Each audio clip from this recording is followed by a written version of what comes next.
नमस्कार। MHD 7 के अंतर्गत आज हम व्यतिरेकी विश्लेषण और त्रुटि विश्लेषण के विषय में जानेंगे। व्यतिरेकी विश्लेषण पर चर्चा करते हुए भाषा शिक्षण के सिद्धांतों पर चिंतन करने वाले विद्वान रॉबर्ट लैडो 1957 ने कहा था, जो तत्व अधिगमकर्ता की देशीय भाषा के समान हैं वे उसके लिए सरल होंगे और जो भिन्न हैं वे कठिन होंगे। इन कठिनाइयों की पहचान और निदान में व्यतिरेकी विश्लेषण के महत्व को विवेचित करते हुए इस क्षेत्र के प्रमुख चिंतक पोलिजर ने 1967 में कहा था, भाषाओं के शिक्षण में व्यतिरेकी विश्लेषण अध्येता की कठिनाइयों की अर्थवत्ता प्रदान कर सकता है और उनके बारे में अनुमान लगा सकता है।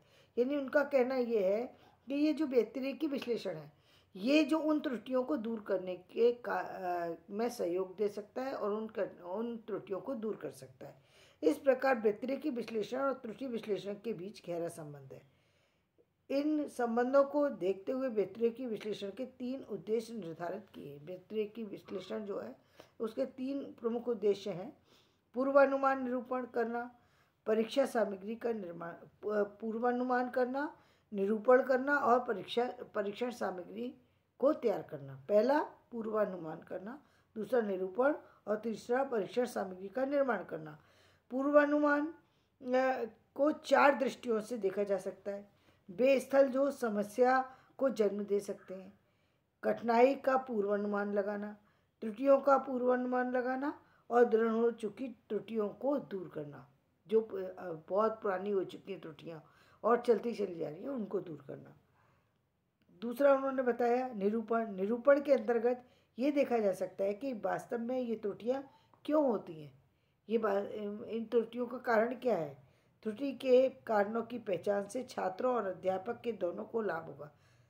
अध्यापक इसके माध्यम से त्रुटियों को दूर करने के लिए सुधारात्मक शिक्षण सामग्री तैयार कर सकते हैं। और तीसरा है परीक्षण सामग्री निर्माण में व्यतिरेकी विश्लेषण की 2 भूमिकाएं होती हैं। पहली भूमिका के अनुसार पूर्वानुमान के आधार पर यह बतलाना कि क्या क्या परीक्षणीय है, कौन कौन सी चीज़ें जिसका परीक्षण किया जा सकता है और कौन कौन सी ऐसी चीज़ें जिनका परीक्षण नहीं हो सकता।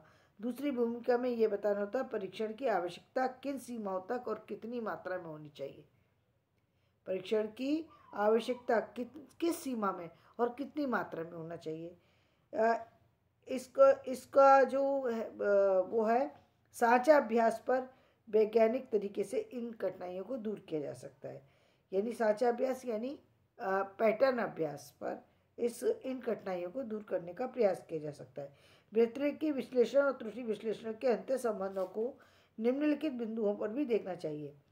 नंबर 1, भाषा की सम्यक जानकारी होने के कारण त्रुटियाँ होती हैं जिन्हें व्यतिरेक द्वारा स्पष्ट किया जा सकता है। व्यतिरेक विश्लेषण द्वारा भाषा से भाषा के नियमों की भिन्नता है वह विवेचित होती है। क्या?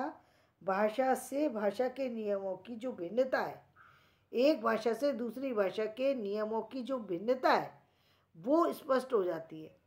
दूसरी बात, व्यतिरेकी विश्लेषण भाषा और भाषा की कठिन सरल इकाइयों को स्पष्ट करता है। एक भाषा से दूसरी भाषा के अंदर जो कठिनाइयाँ हैं और जो सरलता है उनको व्यक्त कर देता है। तीसरी बात, कठिनता और सरलता की संकल्पना शिक्षण और अधिगम की प्रक्रिया की दृष्टि से ही की गई है। इस स्तर पर सामग्री का चयन और उसके अनुसरण का महत्व, जिससे ये संभव हो कि त्रुटियाँ ही ना हो। मतलब प्रयास यही करना चाहिए कि उस कठिनता और सरलता की संकल्पना को ध्यान में रखते हुए जो सामग्री चयन है उस पर विशेष ध्यान देने की आवश्यकता है, जिससे कि ये जो त्रुटियां हो रही हैं वो आने वाले समय में छात्रों द्वारा ना हो या शिक्षकों द्वारा ना हो। त्रुटियों का विश्लेषण भाषा के अभिव्यक्ति पक्ष से भी संबंधित होता है। एक इन्होंने ये बात बताई कि जो अभिव्यक्त कर रहा है उसमें ज़्यादा पता लगता है। जो व्यक्ति समझ रहा है, बोधन कर रहा है, केवल बोध होने से नहीं त्रुटियां दूर नहीं हो सकती। जब वो अभिव्यक्त करेगा तब जो त्रुटियां आएंगी, तो त्रुटियों को दूर करने के लिए ये भी जरूरी है कि छात्रों द्वारा उसकी अभिव्यक्ति कराई जाए ताकि वो अभिव्यक्त करे और फिर उसका पता लगे, उस समस्या का समाधान हो सके। 5वां है व्यतिरेकी विश्लेषण त्रुटि की संभावना से बचा जा सकता है क्योंकि इसके माध्यम से कठिन संरचनाओं को पहचान कर उनके विकल्प दिए जा सकते हैं। और दूसरी बात ये है कि व्यतिरेकी विश्लेषण से जो त्रुटि संभावना है उससे बचा जा सकता है, और जो कठिन कठिन संरचनाओं में जो कठिन कठिन समस्याएं आती हैं तो उसके विकल्प दिए जा सकते हैं। त्रुटियों का विश्लेषण व्यतिरेकी विश्लेषण का ही विकल्प है, और जो त्रुटियों का जो विश्लेषण किया जाता है वो व्यतिरेकी विश्लेषण का ही एक हिस्सा है। त्रुटि विश्लेषण की 3 प्रमुख उद्देश्य हैं: अधिगम और समस्याओं को दूर करना, भाषा में निहित विशिष्ट भाषिक तत्वों की पहचान करना, शिक्षक और शिक्षण सामग्री का सहयोग प्रदान करना। तो धन्यवाद। मैं आज का वीडियो यहीं समाप्त करती हूँ। मेरा वीडियो पसंद आए तो इसे लाइक करें, शेयर करें और सब्सक्राइब करें। धन्यवाद।